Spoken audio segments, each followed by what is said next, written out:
பரிசுத்த நாமத்திற்கு மகிமை உண்டாகட்டும். காலை வேளையிலே நம் கர்த்தருடைய வார்த்தையை தியானிப்போம். தேவ செய்தியினுடைய தலைப்பு புரிந்து கொள்ளுங்கள், தேவ திட்டத்தை புரிந்து கொள்ளுதல்.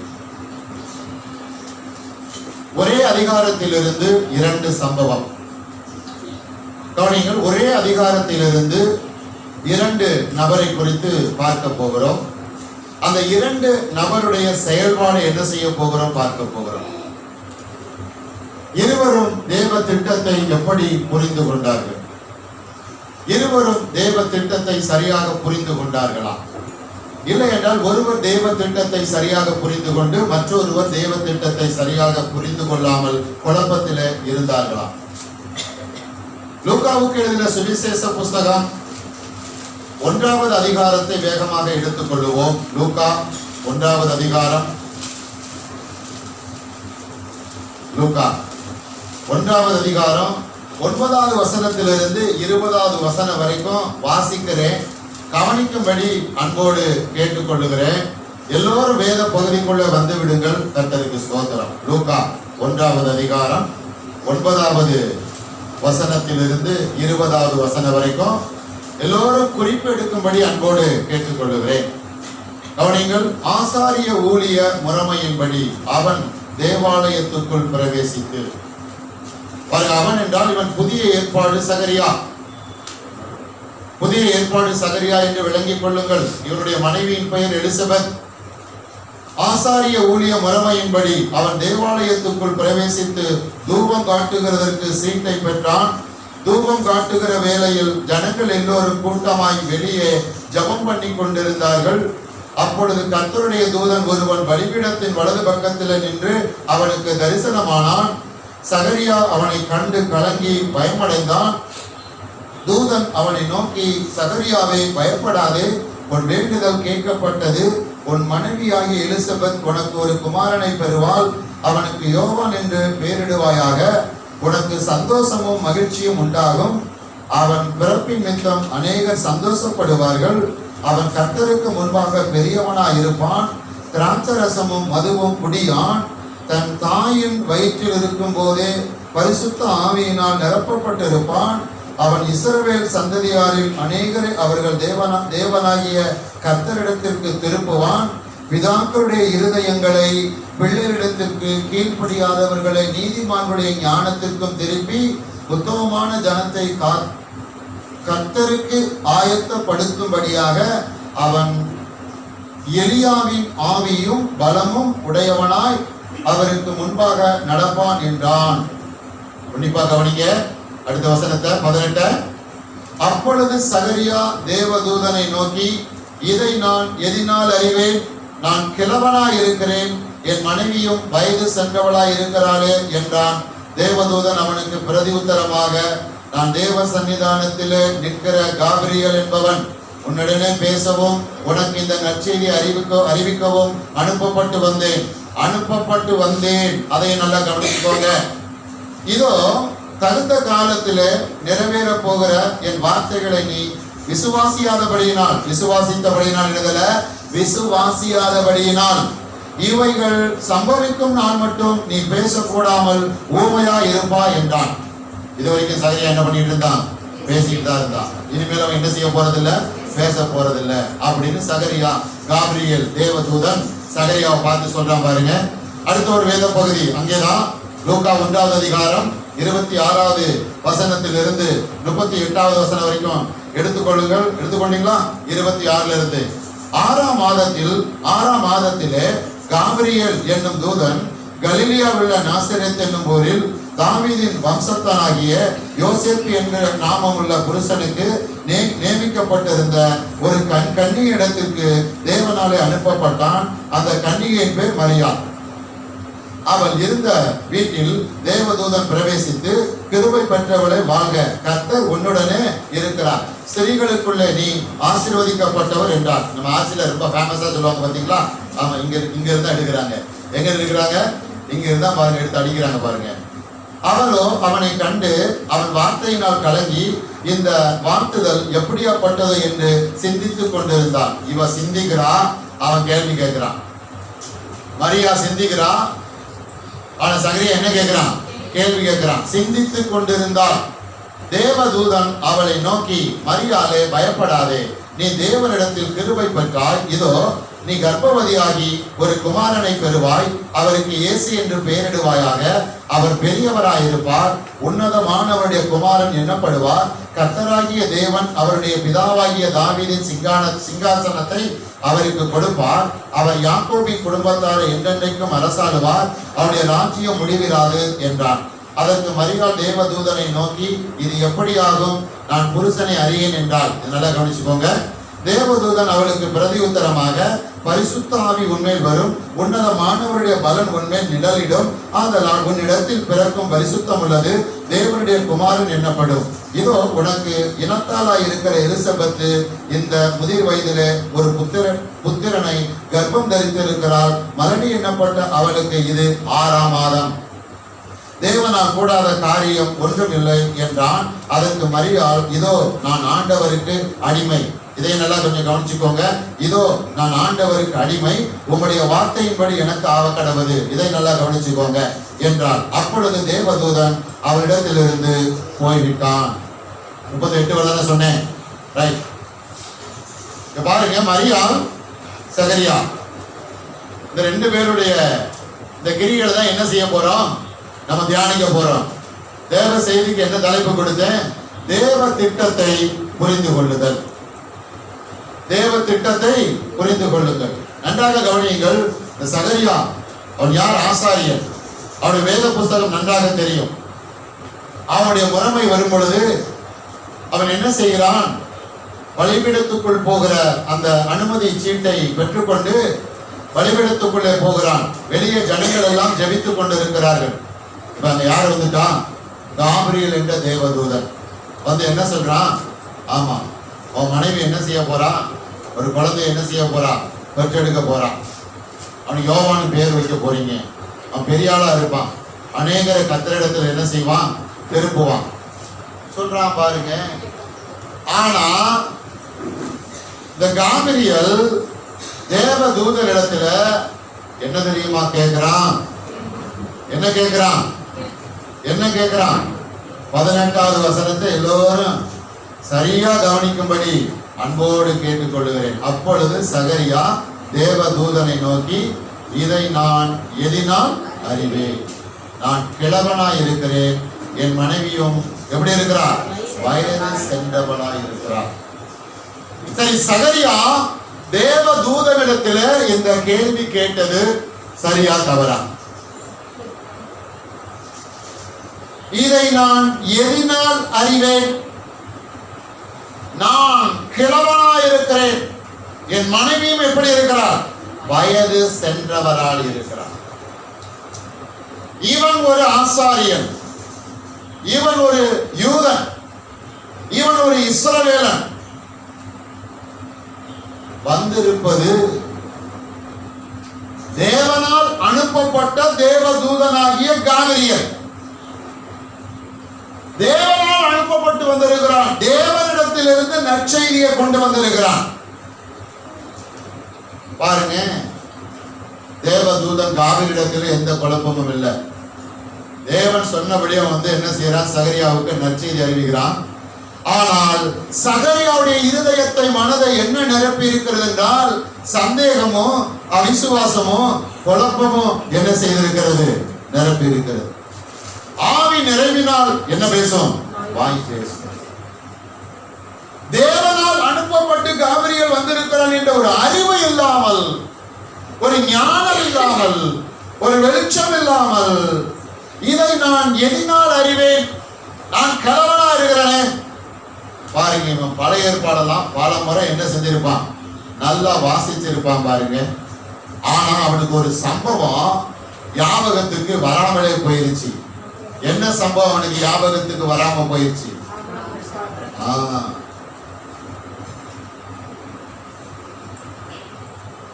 ஆபிரகாம் வயது சென்றவன் கிழவன், சாராய் வயது சென்றவள். அவர்களோடு தேவன் இடைப்பட்டு வாக்குத்தத்தத்தை கொடுத்து ஈசாக்கை கொடுத்திருக்கிறார். 100 வயதுல, ஆபிரகாமுக்கு 100 வயதுல பிறக்கிறான்.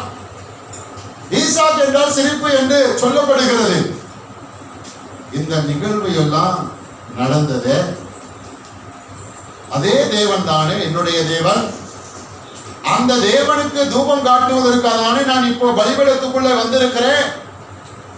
அப்படி என்றால் ஏன் இந்த சம்பவம் சகரியாவுக்கு ஞாபகம் வரவில்லை? ஏன் ஞாபகம் வரவில்லை என்றால், அவன் மேலோட்டமாக எப்படி இருந்திருக்கிறான்? ஆசாரியனாக. உள்புறமாக தேவனிடத்தில் அவன் என்ன செய்யவில்லை? நெருங்கி வரவில்லை. தேவனுடைய வார்த்தையோடு அவன் நெருங்கி வரவில்லை. தேவனுடைய வசனத்தோடு அவன் என்ன செய்யவில்லை? நெருங்கி வரவில்லை. இந்த காலகட்டத்தில் சொன்னா நம்ம சொல்லுவோம்ல, பெயர் கிறிஸ்தவர்கள். என்ன கிறிஸ்தவர்கள்? பெயர் கிறிஸ்தவர்கள். வசனத்தோடு நெருங்கி பழக மாட்டார்கள். ஆனால் தன்னை யார் என்று சொல்லிக் கொள்ளுவார்கள்? கிறிஸ்தவர்கள். அவர்களுக்கு நாம் இப்படி பெயர் வைத்திருக்கிறோம். என்ன பெயர்? பெயர் கிறிஸ்தவர்கள்.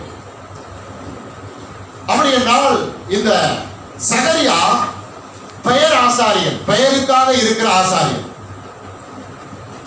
தேவ திட்டம் என்றால் அவனுக்கு என்னவென்று விளங்கவில்லை. ஆனால் வேத புஸ்தகத்திலே இருக்கிறது, அது அவனுக்கு தெரியும். அதை அவன் சரியாக படிக்கவில்லை, சரியாக அவன் புரிந்து கொள்ளவில்லை. அதை படிக்கவும் புரிந்து கொள்ளவும் அவனுக்கு விருப்பம் இல்லை. அதில் அவனுக்கு வாஞ்சை இல்லை, அதில் அவனுக்கு இஷ்டம் இல்லை. நம்மெல்லாம் இங்க எங்க இருக்கிறோம் நீங்க பார்த்துக்கணும். சகரியா குறிச்சு பார்த்துட்டு இருக்கும் போதே எப்படி உங்களுக்கு என்ன கேள்வி வருது? ஏசுநாதர் வசனத்தின் மூலமா, வார்த்தையின் மூலம் உங்களுக்கு பல காரியங்களை சொல்றாரு, பல நன்மைகளை கொடுக்கிறேன், பல ஆசீர்வாதத்தை கொடுக்கிறேன், அந்த காரியத்தை செய்யறேன்னு சொல்லாரு, இந்த காரியத்தை சொல்றேன் செய்யறேன்னு சொல்லாரு. நீங்க என்ன கேட்குறீங்க? ரைட். பாருங்க, இவனை பார்த்து, சகரியாவை பார்த்து தேவதூதன் ஆச்சரியப்படுகிறான். அதனுடைய பிரதிபலிப்பு தான் அந்த 19வது வசனம். என்ன இப்படியாப்பட்ட ஒரு மனிதனா? தேவ திட்டம் என்ன என்று அறிந்து கொள்ளாத, புரிந்து கொள்ளாத இப்படியாப்பட்ட ஒரு மனிதனா? இப்படியாப்பட்ட ஒரு குழப்பமான மனிதனா? இப்படியாப்பட்ட ஒரு அவிசுவாசமான மனிதனா? இப்படியாப்பட்ட ஒரு வெளிச்சம் இல்லாத மனிதனா? விளங்கிக் கொள்ளும். காபிரியல்கிட்ட எந்த குழப்பமும் இல்லை. அதனாலதான் பாருங்க, அடுத்து தெளிவா ஒரு காரியத்தை தேவதூதன் காபிரியல் செய்யறான். ஏன் தெரியுமா? சகரியா வாழ்க்கையில யாருடைய திட்டம் நிறைவேறணும்? சத்தமா பேசுங்க. யாருடைய திட்டம்?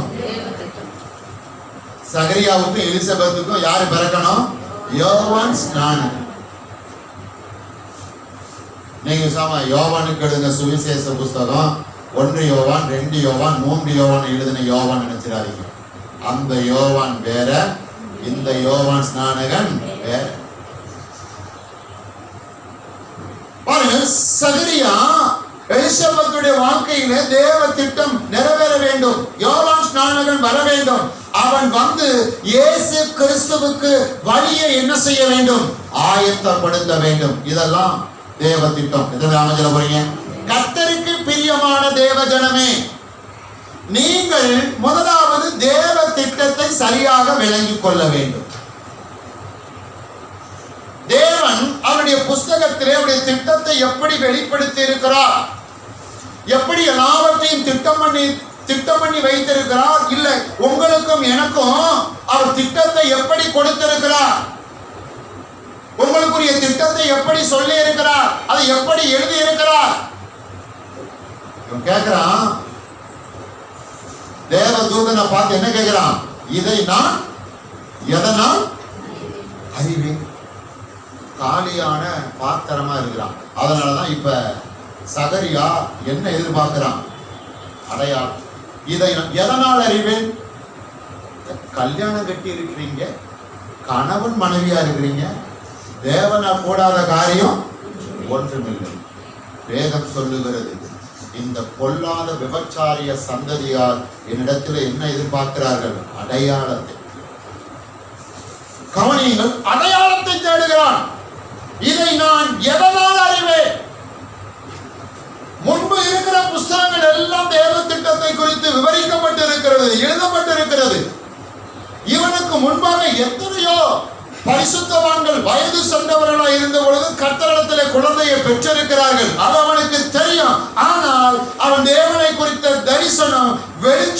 இல்லாதனாலே அவன் இருளுக்குள் இருந்தான். நீங்க யாராவது இருளுக்குள்ள இருக்கிறீங்களா? இருப்பீங்க. இல்லைன்னு சொன்னா பொய் தான் சொல்லுன்னு அர்த்தம். பொய் சொல்றன்னு அர்த்தம். சத்தியம் விளங்குதா விளங்கலையா? விளங்கு சொல்லுங்க. கையை வைத்து ஒரு ஆமென் சொல்லுவாங்க. சரியா தான் போய்கிட்டு இருக்கணும், குழப்பம் போயிட்டு இருக்கணும். பாருங்க, சகரியாவை பார்த்து தேவ தூதன் என்ன சொல்றான்னு பாருங்க. 19 வசனத்தை கவனியா முடிச்சிருவேன். செய்தி ரொம்ப சின்ன செய்தி. அடுத்த சம்பவத்தை பார்த்துட்டு நம்ம ஆமீன் போட்டுருவோம். தேவதூதன் அவனுக்கு பிரதியுத்தரமாக, மறுபடியும் பாருங்க, தேவதூதன் சகரியாவை பார்த்து பேசுறான். நான் தேவ சன்னிதானத்தில் நிற்கிறேன். பாருங்க, மண்டையில கொற்ற மாதிரி நறுக்கு கொற்ற மாதிரி பாருங்க. சொல்லி கர்த்தர் தாப்போ உனக்கு சொன்னாரு, கர்த்தர் தாப்போ உனக்கு சொல்றாரு. பாருங்க, உள்ளத்துல 1008 சந்தேகம், குழப்பம், நம்ப முடியல. தேவ சன்னிதானத்தில் நிற்கிற காபிரியல், தேவனுடைய செய்தியை கொண்டு வருகிறவனான். எவ்வளவு ஒரு பிராங்கா பாருங்க, வெளிப்படையா அதிகாரமா பேசுறான். புரியல. தேவ திட்டம் என்ன என்று சகரியாவுக்கு என்ன செய்யவில்லை, புரியவில்லை. யாருக்காவது தேவ திட்டம் புரியாமல் இருந்தால் நீங்கள் எதிர்பார்த்த வளர்ச்சி, முன்னேற்றம் அடையாமல் போய்விடுவீர்கள். ஆகையால் தான் தேவ திட்டத்தை முதலாவது அறிந்து கொள்ளுங்கள். நீங்கள் தேவ திட்டத்தை அறிந்து கொள்ள விடாமல் பிசாசானவன் உலகத்தில் அநேக திட்டங்களை அவனும் என்ன செய்திருக்கிறான், பரப்பி வைத்திருக்கிறான், ஏற்படுத்தி வைத்திருக்கிறான். குறிப்பா பக்தி விஷயத்தில் அநேக மாற்று திட்டங்களை ஏற்படுத்தி வைத்திருக்கிறான். பார்க்கிறோம், ஒரு மனுஷனை பாருங்க, வண்டியில பணத்தை வச்சு இழுத்து போய் என்ன செய்யறாங்க, இழுத்துட்டு போற மாதிரி இழுத்துட்டு போறாங்க. கையும் தெரியல, காலும் தெரியல. நான் எடுத்தோன்னே பணம் தான் நினைச்சேன். அப்புறம் ஒத்து பார்த்தாதான் யாரு, அவன் கண்ணெல்லாம் மூடுறாரு, உயிரோட தான் என்ன செய்யறாரு, இருக்கிறாரு. சாத்தான் பாருங்க தேவ திட்டத்தை எப்படி வச்சிருக்கிறான் பாருங்க. ஒரு 4-5 சின்ன பையன் கீழே இருந்து புகையெல்லாம் போட்டு போறாங்க. அவருக்கு என்ன போடுறாங்க, நான் நினைச்சேன் சரி ராத்திரி நேரம் அடியில் என்ன கிடைக்கும், கொசு கடிக்கும், விவரமா தான் செய்யறாங்க போல. கொசு கடிச்சிடக்கூடாதுல்ல, ஏன்னா அவர் எப்படி உட்காந்துருக்கணும். ஆமா, கொசு கடிச்சு, ஆமா, மதுரையில் இருக்க கொசு என்ன சாதாரண கொசா? அது நம்ம ஏரியாவில் இருக்கிற கொசு சொல்லணுமா? நம்ம ஏரியா இருக்க கொசு பாருங்க, மற்ற ஏரியா கொசு சலிச்சதா பாருங்க. ஒவ்வொரு கொசு எப்படி இருக்கு, நீ மாதிரி இருக்கு. அதனாலதான் பாருங்க அவங்க புகையெல்லாம் போட்டு போனாங்க பாருங்க. சாத்தான் பக்தி விஷயத்துல உலகத்துல மாற்று திட்டங்கள் எல்லாம் ஊமையா உட்கார்ந்து இருக்கு. என்ன திட்டம்? உன்னையும் ஊமையாக்குறதுக்கு. எல்லாம் உட்கார்ந்த இடத்துல இருக்கு. ஏன் நீயும் உட்கார்ந்த இடத்துல இருக்கணும், முன்னேறக்கூடாது, சிந்திக்க வேண்டும். கர்த்தர் இப்ப பாருங்க, கர்த்தர் சகரியோட வம்சத்தை துளிர்விட செய்ய போகிறான். அவன் மரமா இருக்கிறான். கர்த்தர் சொல்றாரு, நீ மரமா இருக்கிற, என்னால பட்ட மரத்தை என்ன செய்ய முடியும், துளிர் வைக்க முடியும். எத்தனை ஆமென் சொல்றீங்க? இவன் சந்தோஷப்பட்டு துள்ளி குதிப்பானா? என்ன கேள்வி கேட்கிறான்? இதை நான் எதனால் அறிவேன். இப்ப தேவதூதன் என்ன பண்ணான்? ஆமா, வாயை கட்டிட்டான். ஆமா, நானும் கூட 2 பேர் பார்க்க அவிசுவாசமா பேசுறேன்னா எப்படி கட்டி என்ன கட்ட நினைக்கிறேன். நீங்களும் பாருங்க, யாரா தொடர்ந்து அவிசுவாசமா குழப்பமா பேசினா என்ன கட்டணும்? வாய் என்ன செய்யணும்? இயேசுவின் நாமத்தில் வாய் என்ன செய்கிறேன், கட்டுகிறேன். விளையாட்டுக்கு சொல்லலங்க, நிஜமா தான் சொல்றேன். எத்தனை பேர் ஆமென் சொல்ல போறீங்க? ஏன்னா இங்க 19 வருஷத்துக்கு நடந்தது அதான். தேவதூதன் அவனுக்கு பிரதியுத்தரமாக, நான் தேவ சன்னிதானத்தில் நிற்கிற காபிரியல் என்பவன் உன்னுடனே பேசவும் உனக்கு இந்த நற்செய்தியை அறிவிக்கவும் அனுப்பப்பட்டு வந்தேன். அப்ப சொன்னாலையா, கவனிச்சுக்கோங்க, அனுப்பப்பட்டு வந்தேன். யாரால? யாரால? ஆமா. சரி, இன்னைக்கு தேவதூதனா யாருங்க? ஒரு கேள்வி. இன்னைக்கு தேவதூதனா யாரு? ஹலோ, பின்னாடி கவனிங்க. இன்னைக்கு தேவதூதனா யாரு? இந்த நிக்கிறல்ல, ஆமா, கர்த்தருடைய ஊழியக்காரன் தான் யாரு? தேவதூதன். அப்ப யாரால அனுப்பப்பட்டு வந்திருக்கிறோம்? தேவனால. யாராலே பேசும்படி ஏவும்படி பேசுகிறோம்? தேவனாலே. புரிஞ்சுக்கிறாம சொல்லுங்களேன். அப்ப உங்களுக்கு இந்த செய்திய தேவ திட்டத்தை உங்களுக்கு ஆமா எங்கள் மூலமாக கர்த்தர் என்ன செய்கிறார், கொடுக்கிறார். நீங்க பாருங்க, உங்களுக்கு நேரம் தேவ திட்டம் வரும் பொழுது அதை நினைத்து இதை நினைத்து அதை சிந்தித்து இதை சிந்தித்து இதை யோசித்து அதை யோசித்து, இல்லை என்றால் இவர் என்ன சொல்றது நான் என்ன கேட்கிறதுன்னு ஜோக் அடித்துக் கொண்டு சிரித்துக் கொண்டு ஏளனம் செய்து கொண்டு கிண்டல் செய்து கொண்டு கேலி செய்து கொண்டு நையாண்டி செய்து கொண்டு இருந்தால் நஷ்டம் கர்த்தருக்கல்ல, நஷ்டம் யாருக்கு? சம்பந்தப்பட்டவர். ஏனென்றால் தேவ திட்டம் உங்களுக்கு நேராக வருகிறது. நீங்கள் ஜாக்கிரதை அடைய வேண்டிய நேரம், விழிப்படைய வேண்டிய நேரம், எச்சரிப்பு அடைய வேண்டிய நேரம், கவனமாக இருக்க வேண்டிய நேரம். ஏனென்றால் நீங்கள் சகரியா செய்த தவறை என்ன செய்யக்கூடாது? செய்துவிடக்கூடாது, செய்துவிடக்கூடாது. தேவதூதன் இங்கிருந்து வரேன், உனக்கு இந்த நற்செய்தி அறிவிக்கவும் அனுப்பப்பட்டு வந்தேன். இதோ தகுந்த காலத்திலே நிறைவேற போகிற என் வார்த்தைகளை. யாருடைய வார்த்தைகள்? கர்த்தருடைய வார்த்தைகள். காவிரியர் இந்த வார்த்தைகளை யாரிடத்தில் பெற்று கொண்டு வந்தான்? கர்த்தரிடத்திலே. நீ விசுவாசியாதபடியினால், யாராவது பாருங்க, கர்த்தருடைய வார்த்தையை விசுவாசிக்காம இருக்கிறீங்களா? கர்த்தருடைய வார்த்தையை விசுவாசிக்காம இருக்கிறீங்களா? விசுவாசியாதபடியினால் இவைகள் சம்பவிக்கும் நாள் மட்டும் நீ பேசக்கூடாமல் ஊமையா இருப்பார். ஏன் தெரியுமா? தேவ திட்டம் நிறைவேறணும். விட்டா யாரு காரியத்தை கெடுத்துருவா? யார் காரியத்தை கெடுத்துருவா? சகரியா. சகரியா தேவ திட்டத்தை கெடுத்து விடுவான் என்று காபிரியல் அறிந்ததனாலே அவனை யாராகிறான்? ஊமை. நீங்க யாராவது உங்க மைண்ட்ல கொண்டு வரீங்களா? இவங்களை ஆக்கிருங்க, அவங்கள ஆக்கிருங்க. ஹலோ, அப்படிலாம் ஜெபிச்சிடாதீங்க. அவங்களுக்கு அப்படி ஜபம் பண்ணுங்க. எப்படி அவங்க விசுவாசமா என்ன செய்யணும்? பேசணும். சகரியாவை போல என்ன செய்யக்கூடாது? பேசக்கூடாது. இப்ப அடுத்த நபருக்கு வருவோம். அடுத்த நபர் யாரு? மரியாள்.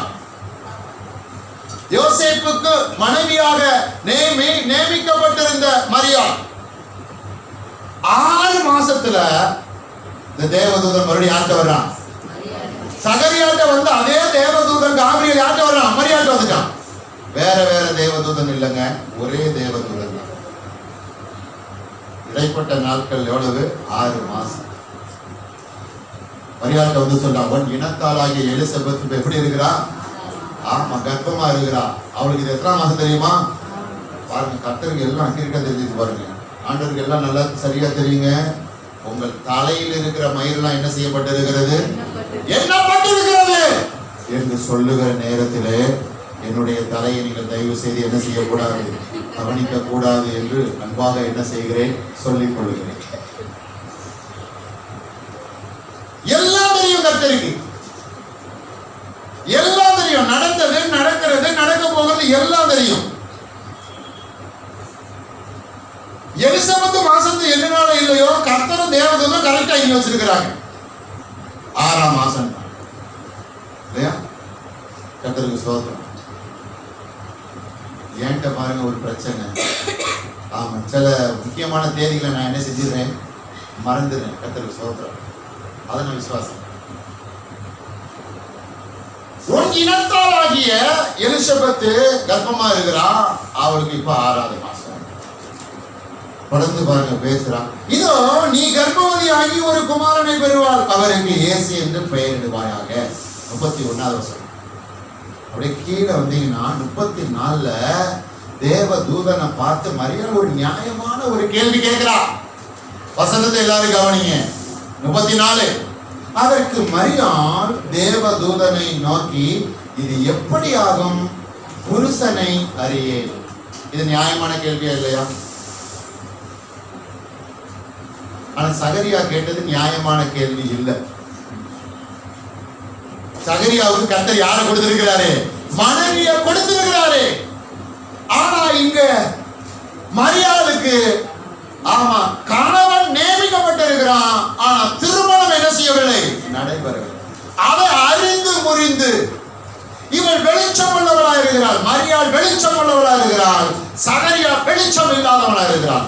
மரியாள் தேவ திட்டத்தை அறிந்தவளா இருக்கிறாள். சகரியா தேவ திட்டத்தை சரியாக அறியாதவளா இருக்கிறாள். தேவதூதன் அவளுக்கு பிரதி உத்தரமாக, உடனே தேவதூதன் மரியாள் ஏன்னா இவள் மூலமா பெரிய தேவ திட்டம் நிறைவேறணும். ரட்சிப்புக்கு எதுவான தேவ திட்டம் என்ன செய்ய வேண்டும்? நிறைவேற வேண்டும். விடல பாருங்க. தேவதூதன் அவளுக்கு பிரதி உத்தரமாக, பரிசுத்த ஆவி உண்மையில் வரும், உன்னதமானவருடைய பலன் உண்மையில் நிழலிடம், ஆதலால் உன்னிடத்தில் பிறக்கும் பரிசுத்தம் உள்ளது, தேவனுடைய குமாரன் எனப்படுவார்.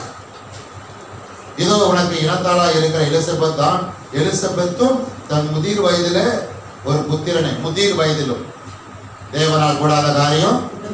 இந்த வியாதி நாள் பட்டுச்சுங்க, இந்த பிரச்சனை எல்லாம் ரொம்ப வருஷம் ஆயிடுச்சுங்க, இது சந்ததி சந்ததியா வர்ற சாபங்க, இது கொடிய தரித்திரங்க.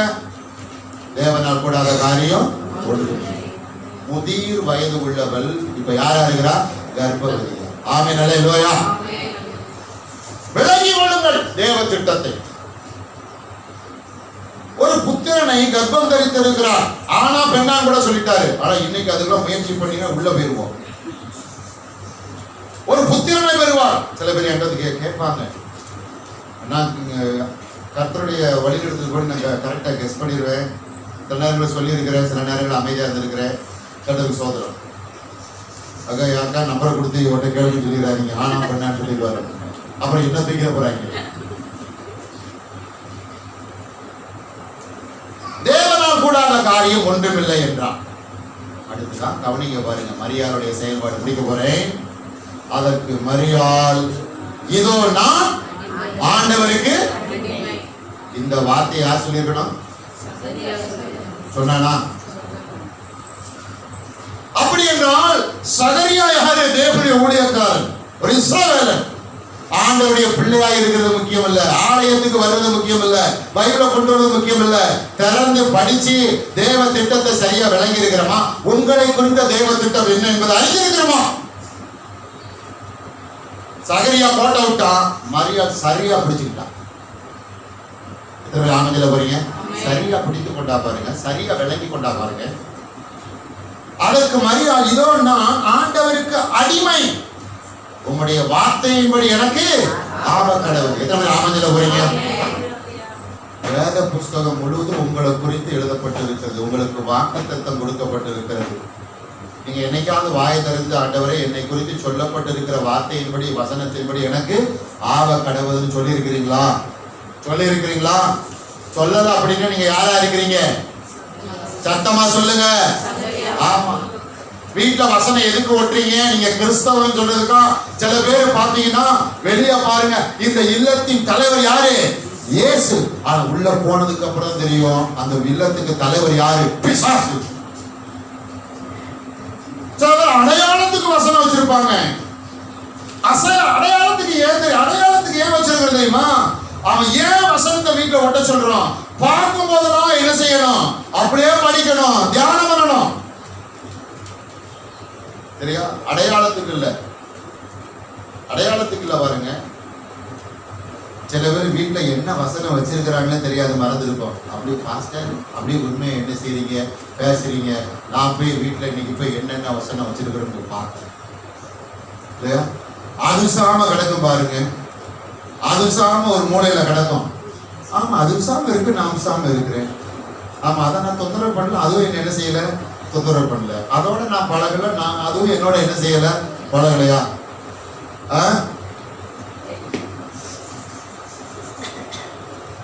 உம்முடைய வார்த்தையின்படி எனக்கு ஆவல் கடவது என்றால், அப்பொழுது தேவதூதன் அவரிடத்திலிருந்து புறப்பட்டான். ஏற்றுக்கொண்டான். நியாயமா ஒரு கேள்வி கேட்கிறான், கணவன் அறியன, நீ கவலைப்படாத, கர்த்தருடைய ஆவியான உண்மையில் என்ன அடுவார்? நிழலிடுவார். இதோ நான் ஆண்டவருக்கு யாரு? அடிமை. அவர் எனக்கு சொன்ன வார்த்தையின்படிலாம் அப்படியே எனக்கு என்ன செய்யட்டும், நடக்கட்டும் என்றால், மரியாள் இங்கே சகரியா போலல்ல, அவர் தேவ திட்டத்தை சரியாக என்ன செய்தால்? புரிந்து கொண்டார். புரிந்து கொண்டால். கர்த்தருக்கு பிரியமான தேவஜனமே, தேவ திட்டத்தை புரிந்து கொள்வதிலே தான் இருக்கிறது. எத்தனையோ வருடங்கள் ஆகியும் தேவ திட்டத்தை புரிந்து கொள்ளாமல் இருக்கலாம். இப்பொழுதும் ரட்சிக்கப்பட்டு சீக்கிரமாக தேவ திட்டத்தை புரிந்து கொள்ளாமல் இருக்கலாம்.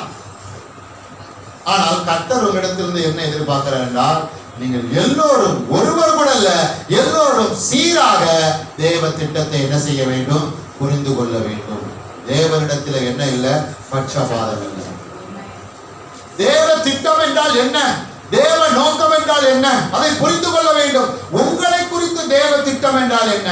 உங்களை குறித்து தேவனுடைய சித்தம் என்றால் என்ன? ஆயினும் என்னுடைய சித்தத்தின்படி அல்ல, அவருடைய சித்தத்தின்படியே ஆக கடவுது. இயேசு எவ்வளவு தெளிவா பாருங்க. தேவ சித்தத்தின்படி எனக்கு ஆக கடவுது. உங்களை குறித்து தேவ சித்தம் என்ன என்பது புஸ்தகத்தில் எழுதியிருக்கிறது. உங்களை குறித்து தேவனுடைய திட்டம் என்ன என்பது புஸ்தகத்தில் எழுதியிருக்கிறது. மகனே மகளே, ஆகையால் புஸ்தகத்தை திறந்து நீ என்ன செய்ய வேண்டும்? வாசிக்க வேண்டும். மரியாள் எப்படி எவ்வளவு தைரியமா சொன்னா? எப்படி இவ்வளவு தைரியமா சொன்னா? உங்களுடைய வார்த்தையின்படி எனக்கு ஆவக்கடவுது. அப்படி என்றால் மரியா தேவனுடைய வார்த்தையுடைய வல்லமை என்ன செய்திருக்கிறார்? நன்றாக அறிந்திருக்கிறார். வார்த்தையுடைய அதிகாரத்தை அறிந்திருக்கிறார். வார்த்தையுடைய வீரியத்தை அறிந்திருக்கிறார். வார்த்தையுடைய ஆற்றலை அறிந்திருக்கிறார். அவன் வார்த்தையோடு பழகி கொண்டே இருக்கிறார். அவன் வசனத்தோடு பழகி கொண்டே இருக்கிறார். நீ கர்த்தருடைய வார்த்தையோடு பழகுறாயா? இதோடு பழகுகிறாய். இதோடு பழகுகிறாய். யாரோடு பழகுகிறாய்? கர்த்தருடைய வார்த்தையோடு, கர்த்தருடைய வசனத்தோடு பழகினால்தான் கர்த்தருடைய வார்த்தையின்படி எனக்கு ஆவ கடவுது, எங்களுக்கு ஆவ கடவுது, எங்கள் பிள்ளைகளுக்கு ஆவ கடவுது, எங்கள் குடும்பத்துக்கு ஆவ கடவுது, என் தொழில் ஆவ கடவுது, என் வியாபாரத்தில் ஆவ கடவுது, என்னுடைய மற்ற காரியத்தில் ஆவ கடவுது என்று தைரியமாக என்ன செய்ய முடியும்? சொல்ல முடியும். ஆவி நிறைவினால் என்ன பேசும்? சகரியா ஆவி நிரம்பி இருந்தது. எதனாலே? குழப்பத்தினாலும், சந்தேகத்தினாலும், தூசணத்தினாலும், அவிசுவாச. செய்தியை கேட்டு அப்படியே போனதில்லை, சிந்திகள். யாரா இருக்கிறீங்க? சகரியாவா மரியாளா? சொல்றோம். வாழ்க்கையில மரியாளை போல தேவ திட்டத்தை அறிந்து என்ன செய்ய வேண்டும்? நடக்க வேண்டும். ஹல்லேலூயா. ஆம், அறிய வேண்டும். அதே பாருங்க, அடுத்த மாசம் நெருங்கி வரும்பொழுது அப்படியே நம்ம வட்டாரத்துல பிசாசுடைய திட்டம் பாருங்க. ஆமா, கொட்டுறாங்க பாருங்க. சிலுவையின் பெயரால் என்னது? என்னது? சிலுவையின் பெயரால் என்னது? கூல் இல்லையா? சிலுவையின் பெயரால கூல். புரியுதா? அந்த பக்கத்தோட எண்ணி பார்த்துடாதீங்க. நான் விசுவாசிக்கிறேன், நீங்கள் எல்லோரும் மரியாதை போல தேவ திட்டத்தை அறிந்தவர். ஒவ்வொரு நாளும் அவருடைய சமூகத்திலே பாதத்தில் அமர்ந்து, ஆண்டவரே உடைய வார்த்தையின்படி எனக்கு ஆவக்கடவுது, உடைய வார்த்தையின்படி நான் கையிட்டு செய்கிற எல்லாவற்றிலும் ஆவக்கடவுது, உடைய வார்த்தையின்படியே என் பிள்ளைகளுக்கு ஆவக்கடவுது. ஒரு ஆனந்தங்கள எல்லோருடைய கைகளிலும் ஒரே விதமான வேத புஸ்தகம் தான் இருக்கிறது. அவர்கள் திறந்து எப்படி பழகுகிறோம் அதை பொறுத்து. சிறுக விதைக்கிறவர்கள் சிறுக இருப்பார்கள், பெருக விதைக்கிறவர்கள் பெருக இருப்பார்கள். அதிகமாக நேரம் செலவு செய்தால் அதிகமாக ஆண்டவரை குறித்து அறிந்து கொள்ளலாம். குறைவாக நேரம் செலவு செய்தால் குறைவாக ஆண்டவரை குறித்து அறிந்து கொள்ளலாம். நேரம் இல்லைன்னு யாரும் சொல்ல முடியுமா? கர்த்தரோடு பழகுவதற்கு, வார்த்தையோடு பழகுவதற்கு காபிரியல் தேவ ஊழியக்காரனா, சகரியா தேவ ஊழியக்காரனா இருந்திருக்கிறான். தேவனோடு பழகவே இல்லை, வார்த்தையோடு பழகவே இல்லை. ஆனால் மரியாள் புத்திசாலி, அறிவாளி. கர்த்தருடைய வார்த்தையோட பழகி கொண்டே இருக்கிறார், வசனத்தோட பழகி கொண்டே இருக்கிறார். உன் கை வேலை செய்யட்டும், உன் கால் வேலை செய்யட்டும், உன் சரீரம் வேலை செய்யட்டும், உன் இருதயம், உன் மனது, உன் வாய், நாவு கர்த்தருடைய வார்த்தையோடு பழகி கொண்டே இருக்கட்டும். அப்பொழுது தேவ திட்டங்களை தொடர்ந்து அறிந்து கொண்டே இருப்பார். அடுத்தடுத்து உன்னை குறித்து தேவ திட்டம் என்ன என்பதை பரிசுத்த ஆவியானவர் வெளிப்படுத்துவார். அதை உன்னால் விளங்கிக் கொள்ள முடியும், புரிந்து கொள்ள முடியும். கர்த்தருக்கு பிரியமான தேவ ஜனமே, அப்படி என்றால் மரியாள் தேவ திட்டத்தை அறிந்தால், நான் ஆண்டவருக்கு அடிமை என்று சொன்னால், அவருடைய வார்த்தையின்படி எனக்கு ஆவக்கடவுது என்று சொன்னால், அவன் தேவ திட்டம் நிறைவேறுவதற்கான வாசலை திறந்து விட்டால், கதவை திறந்து விட்டால், உலக ரட்சகர் மரியா மூலமாக பிறந்தார். நம்ம ஆமஜல போறீங்க. பின்னாடி பாருங்க, யோவான் ஸ்நானகர் இயேசுவை பார்த்து சொல்றார், இதோ உலகத்தின் பாவத்தை சுமந்து தீர்க்கிற தேவ ஆட்டுக்குட்டி. உங்களுக்கு எனக்கு வழியை ஏற்படுத்தி கொடுத்தது ஆண்டவராகிய இயேசு. ஒரு ஆமஜல படிப்படியாக தேவ திட்டம் உங்கள் மூலமாக தேவ திட்டம் நிறைவேற வேண்டும். அடுத்து உங்கள் பிள்ளைகள் மூலமாக தேவ திட்டம் நிறைவேற வேண்டும். அடுத்து அவர்கள் பிள்ளைகள் மூலமாக தேவ திட்டம் நிறைவேற வேண்டும். சந்ததி சந்ததியாக தேவ திட்டம் நிறைவேற வேண்டும் என்றால் நீங்கள் தேவ திட்டம் என்னவென்றால் சரியாக விளங்கிக் கொள்ள வேண்டும். உலகத்தில் பல திட்டங்கள் இருக்கிறது. அந்த திட்டத்தில் போய் கவனம் செலுத்தக்கூடாது, அதில் போய் ஈடுபடக்கூடாது. கவனமாக தேவ திட்டத்தில் கவனம் செலுத்த வேண்டும், அதிலே ஈடுபட வேண்டும். அதையே உங்கள் பிள்ளைகளுக்கு பயிற்சிவிக்க வேண்டும், அதையே பிள்ளைகளுக்கு சொல்லிக் கொடுக்க வேண்டும். காதுள்ளவர்கள் கேட்க கடவுள். கர்த்தருக்கு ஸ்தோத்திரம். அதனால சகரியாவை போல அல்ல, மரியாதை போல என்ன செய்வோம்?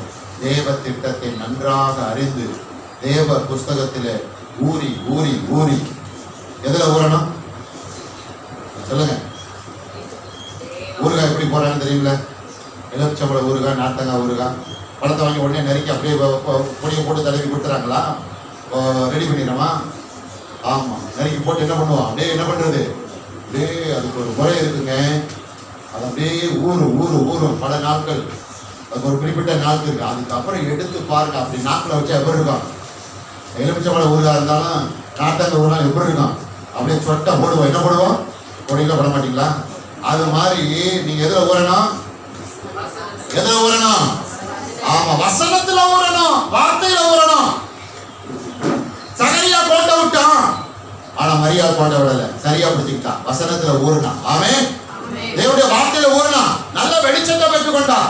தேவ திட்டம் என்ன? தன் மூலமாக மிகப்பெரிய தேவ திட்டம் செயல்பட போகிறது. காலங்காலமா என்னுடைய பெயர் சொல்லப்பட போகிறது. எத்தனை பேர் காலங்காலமா பெயர் சொல்லப்பட நினைக்கிறீங்க? நல்ல விதமாக பெயர் சொல்லப்படுறது இல்லையா? கர்த்தருக்கு ஸ்தோத்திரம். நான் இதோட முடிக்கிறேன். கர்த்தருடைய ஆசீர்வதிப்பார். கண்களை மூடுவோம்.